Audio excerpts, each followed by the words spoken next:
There's a peculiar silence that follows betrayal. Not the crashing, chaotic kind with screaming and shattered dishes, but the still, suffocating kind that embeds itself deep in your bones. That's what hit me when I opened the old shoebox in the attic. I wasn't hunting for secrets, only a photo album from the year we married, something to show our daughter for her school project on family history. Instead, I found a pile of letters yellowed with age, folded with care, letters that weren't mine.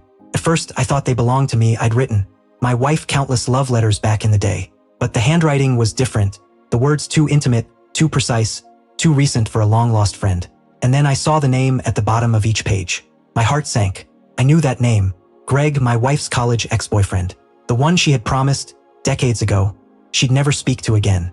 I read the letters as if watching my life unravel in slow motion. They weren't just memories. They were proof of something ongoing, stretching back 19 years. Secret meetings during work trips. Miss you already notes from just 4 years ago. A hotel receipt slipped between envelopes from 2 summers past. The very weekend she claimed to be visiting her sick aunt in Boston. For over 20 years, I'd been living a half-truth. We built a family, raised 2 kids, celebrated milestones, all while she carried an emotional, and sometimes physical, second life. Behind closed doors. And the worst part? I hadn't seen it. Or maybe I had, and just refused to look closely. She was attentive enough, affectionate when it mattered, clever. God, she was clever. No misplaced sense, no unpaid bills. Just enough normality to keep suspicion away. I sat for hours, letters strewn across the floor, memories crashing over me like waves. Birthdays, anniversaries, even our vow renewal 9 years ago, all tainted. It wasn't just the affair. It was the choice. The choice she made every single time she came home, kissed me, and pretended nothing had happened. I didn't know yet what I'd say, but I knew how. It wouldn't be with anger. It would be 7 words she'd never anticipate. I didn't confront her immediately. For the first time in our 23-year marriage, I studied her like a stranger. The way she hummed while making coffee, folded laundry while chatting about weekend plans. Every blink, every gesture, every breath.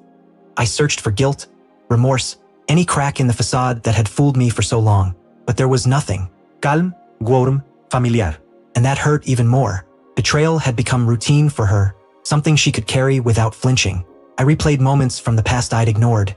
Late-night phone calls, work emergencies, an old friend she bumped into on a girl's trip, the tension she brought home after certain holidays. Each moment had meant something and I had let them slide. I waited for her to sense my suspicion. She never did. No clue that her secret had surfaced. No idea that the version of me she knew died the moment I lifted that shoebox. When I finally spoke, it wasn't at home.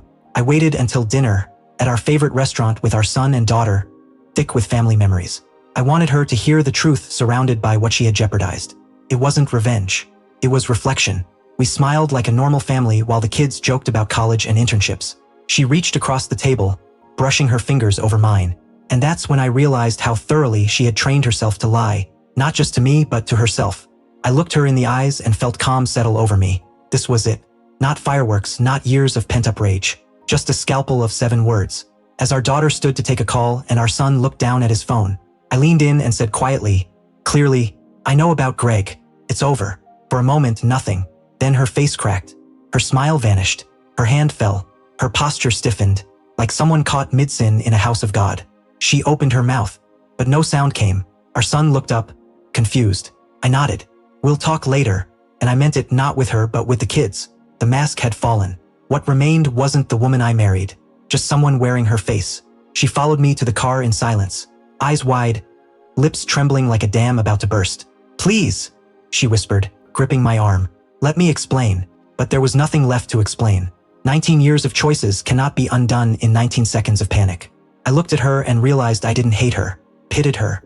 She had chosen a love built in shadows over a life trying to offer sunlight. You had a chance to be honest, I said, voice low but steady. 2 decades of chances. Every time you came home, smiled at me, let me love you without truth. That was a choice. She cried, shoulders shaking, voice cracking. It didn't move me, not because I lacked feeling, but because I was done carrying both our burdens. She begged me to come inside, to talk, to give her time. I gave her none. That night I booked a hotel, then a lawyer, then a therapist. I was done bleeding silently. The divorce wasn't explosive, clinical. I told the kids first, not all details, just that their mother and I were separating due to long-standing betrayal. Shocked, angry, confused, yet more understanding than I expected. Especially our daughter. She said something I'll never forget. I always wondered why you looked tired after vacations. That was it.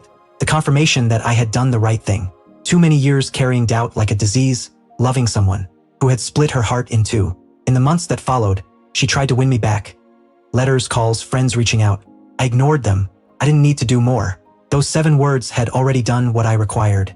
Ended the illusion, ended the pretense, ended the part of me waiting for someone she no longer was. Sometimes closure doesn't come with anger or revenge. Sometimes it arrives quietly, in a single sentence that sets you free. I know about Greg. It's over. 7 words. One truth. A man finally walking away.